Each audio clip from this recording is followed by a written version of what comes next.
નમસ્તે, હું મીરા વૈષ્ણવ, મારી યુટ્યુબ ચેનલમાં આપનું સ્વાગત છે। આજે આપણે ઝોન કક્ષાના ઇનોવેશન ફેસ્ટિવલમાં આવેલા છીએ। ત્યાં એવા જ એક દર્શન સર છે જેમનું ઇનોવેશન આપણે જોઈએ કે એને શાળા કક્ષાએ કઈ રીતે એપ્લાય કરેલું છે અને એનો આવો ઇનોવેશન કરવાનો વિચાર કેવી રીતે આવ્યો। સર, તમારું પૂરું નામ અને તમારું ઇનોવેશન જણાવો। નમસ્કાર, my self Buddh Bhatti Darshan, serving as a math science teacher in Devbhumi Dwarka Khambhaliya Navivadi primary school since 2013। આપણે જ્યારે વિદ્યાર્થીઓને એવો પ્રશ્ન પૂછે કે which is your favourite subject, તમારો પ્રિય વિષય કયો છે, ત્યારે ખૂબ જ ઓછા પ્રમાણમાં આપણને એવો જવાબ મળતો હોય છે કે my favourite subjects are science and maths.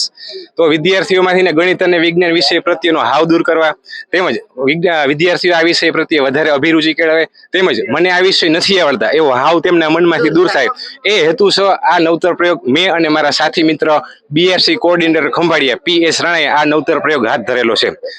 નવતર પ્રયોગ વિશે જો હું તમને ટૂંકમાં વાત કરું તો આપણો 45 મિનિટનો એક તાસ કાર્ય હોય છે, જેમાં 45 મિનિટના તાસ કાર્ય દરમિયાન છેલ્લી 5 મિનિટમાં વર્ગખંડમાંથી રેન્ડમલી 5-7 વિદ્યાર્થીઓ પસંદ કરવામાં આવે। ફોર એક્ઝામ્પલ હું તમને કહું કે 17/7/2023 સોમવારનો ધોરણ 6 ગણિત વિષયનો પીરિયડ અહીં બતાવેલો છે। તો 45 મિનિટનું તાસ કાર્ય છે, એમાં છેલ્લે વિદ્યાર્થીઓ 4-5 રેન્ડમલી પસંદ કરવાના અને દરેકને એક પોર્શન સોંપવાનું કે એક વિદ્યાર્થી છે આ સંખ્યાને શબ્દોમાં બોલશે, એક વિદ્યાર્થી બાદબાકી સમજાવે, એક વિદ્યાર્થી સરવાળો સમજાવે। તો આ કરશું તો આપણને એમનો મુખ્ય બેનિફિટ એ થશે, મેઇન બેનિફિટ એ છે કે સમગ્ર અધ્યાપન કાર્ય દરમિયાન વિદ્યાર્થીઓનું ધ્યાન છે એ અધ્યાપન કાર્યમાં જળવાઈ રહેશે। તેમજ અમારે શ્રી નવીવાડી પ્રાથમિક શાળામાં ધોરણ 6, 7, 8માં અનુક્રમે 94, 78 અને 96 વિદ્યાર્થીઓ અભ્યાસ કરી રહ્યા છે। તો કોન્સન્ટ્રેશન એટલે કે ધ્યાન કેન્દ્રનો એક મોટો પ્રશ્ન હોય છે।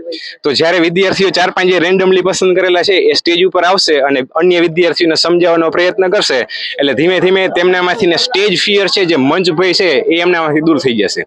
આપણે જોતા હોઈએ છીએ કોઈ મોટી વ્યક્તિ હોય, સપોઝ આપણી એજના હોય અને એમને 100 લોકોની વચ્ચે બોલવાનું કહેવામાં આવે તો ત્યારે એ પણ વિચારમાં પડી જાય છે એક ક્ષણ માટે કે મારે શું બોલવું। તો વિદ્યાર્થીઓમાં નાનપણથી જ સ્ટેજ ફિયર મંચ ભય દૂર કરવા, તેમજ આપણા ગણિત અને વિજ્ઞાન વિષય પ્રત્યે અભિરુચિ કેળવવા, તેમજ આ વિષયમાં વધુ આકર્ષિત કેવી રીતે થાય, વધુ ઇન્ટરેસ્ટ લેતા કેમ થાય, એ હેતુસર આ નવતર પ્રયોગ હાથ ધરેલ છે।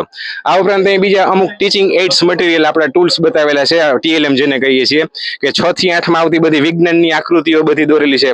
પુષ્પની રચના છે, આંખની રચના છે, હૃદયની રચના છે, કાનની છે, આવી અલગ અલગ બધી ઘણી બધી આકૃતિઓ દોરેલી છે। હાથના પંજાના અસ્થિઓ છે, એવી રીતે ચેતાકોષ છે, એવી રીતે પગના પંજાના અસ્થિ છે, ઉત્સર્જન તંત્ર છે, પાચન તંત્ર છે, અને જીભમાં કઈ જગ્યાએ કયા સ્વાદ મળતા હોય એ છે। તો આવી રીતે વિવિધ ટીચિંગ એડ્સનો ઉપયોગ કરી અને આપણે વિદ્યાર્થીઓને ગણિત અને વિજ્ઞાન વિષય પ્રત્યે વધારે પડતા અભિમુખ કરવા, તેમજ આ વિષય પ્રત્યે ઇન્ટરેસ્ટ લેતા કરવા અને મંચ ભય દૂર કરવો, એ અમારા ઇનોવેશનનો મુખ્ય હેતુ છે। ખૂબ ખૂબ આભાર આપનો। શું આપનું નામ? મીરાબેનનો ખૂબ ખૂબ આભાર કે એમને મને તક આપી અને આ વિડીયો લીધો છે। Thank you so much. ખૂબ સરસ।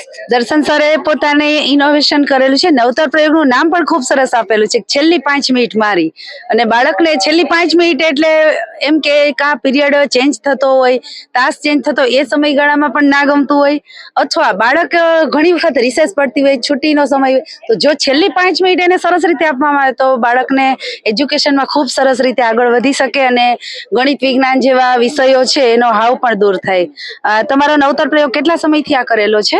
છેલ્લા 2 વર્ષથી આ નવતર પ્રયોગ મેં હાથ ધરેલ છે। આમ તો પહેલેથી જ આ રીતના કરું છું, પણ ઇનોવેશનને ધ્યાનમાં રાખીને છેલ્લા 2 વર્ષથી વધારે એમાં કોન્સન્ટ્રેટ કરેલ છે। ખૂબ સરસ। ફોટોગ્રાફ્સ પણ બધા બતાવેલા છે કે જેમાં દરેક દિવસોના તારીખ, વાર, વિષય સહિત પીરિયડ્સ ના બધા ફોટોગ્રાફ્સ બતાવેલા છે બધા, કે જેમાં વિદ્યાર્થીઓ છેલ્લી 5 મિનિટમાં અન્ય વિદ્યાર્થીઓને સમજાવવાનો પ્રયત્ન કરતા હોય છે।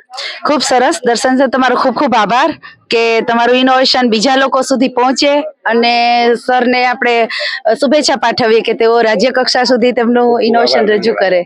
Thank you so much.